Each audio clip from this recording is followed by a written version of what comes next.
Lucy Webb was born on August 28, 1831, in Chillicothe, Ohio. She had two older brothers who both became medical doctors. In 1833, Lucy's father went to his family's home in Lexington, Kentucky to free 15 to 20 slaves he had inherited from his aunt. There was a cholera epidemic happening at the time, and her father, James, soon became infected with cholera and died. In 1844, the Webb family moved to Delaware, Ohio. Lucy's brothers enrolled in Ohio Wesleyan University. Although women were not allowed to study at Wesleyan, Lucy was permitted to enroll in the college prep program at the university. Several months later, Lucy transferred to Cincinnati Wesleyan Female College, and she graduated from there in 1850. Lucy was unusually well educated for a young lady of her day. Lucy first met Rutherford B. Hayes at Ohio Wesleyan University. At the time, Lucy was 14 years old and Rutherford was 23.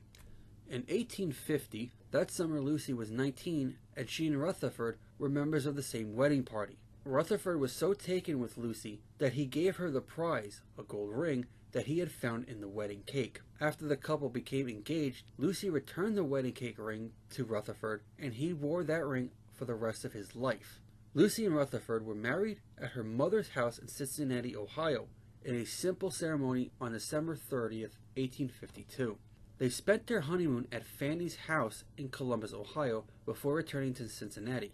When the first news of the firing of Fort Sumner reached Cincinnati, Lucy was in favor of the war. Her enthusiasm encouraged Rutherford to enlist as a major in the 23rd Ohio Volunteer Infantry. In September 1862, Rutherford was injured in battle in Middletown, Maryland. Thinking he was hospitalized in Washington, D.C. due to a paperwork error, Lucy rushed to the nation's capital. She eventually found Rutherford in Maryland, and after 2 weeks of convalescence, the Hayeses returned to Ohio, traveling by train with other wounded troops. After Rutherford returned to his regiment, Lucy became a regular visitor in Rutherford's army camp. She also secured supplies from northern civilians to help equip the Union soldiers. The men of the 23rd Ohio Volunteer Infantry affectionately nicknamed her Mother Lucy for her service. At one point, 20-year-old William McKinley spent hours tending a campfire because Lucy sat nearby. The presidential election of 1876 was one of the most controversial in the country's history. Hayes was not declared the winner until March 1, 1877, 5 months after Election Day. The declaration was so delayed that the Hayes family boarded a train to Washington, D.C. without being sure if Rutherford was the president-elect or not. By the time of Rutherford's inauguration, the position of First Lady was an increasingly prominent one. There were growing numbers of female journalists in the late 19th century, and they devoted much of their time and energy to covering the most visible woman in America, the First Lady. Lucy Hayes was the first wife of a president to be widely referred to as the First Lady by the press. At this time, it was not custom for a president's wife to have a staff of social assistants, and unlike some previous First Ladies, Lucy had no adult daughters to help shoulder the workload. Lucy depended on nieces, cousins, and daughters of friends to help with social events.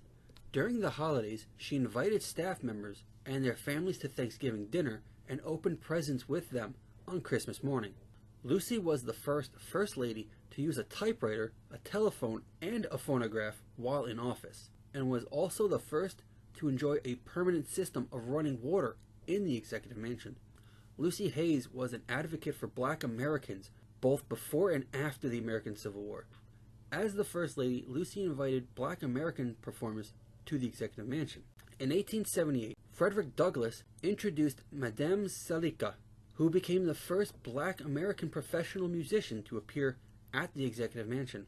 When the children of Washington were banned from rolling their Easter eggs on the Capitol grounds, Lucy invited them to use the Executive Mansion lawn on the Monday following Easter. Back in Ohio after leaving the Executive Mansion, Lucy joined the Women's Relief Corps, taught a Sunday school class, attended reunions of the 23rd Ohio Volunteer Infantry, and entertained distinguished visitors at Spiegel Grove. Lucy Hayes spent her last 8 years at Spiegel Grove. A few days after suffering a stroke, she died on June 25, 1889. She was 57 years old.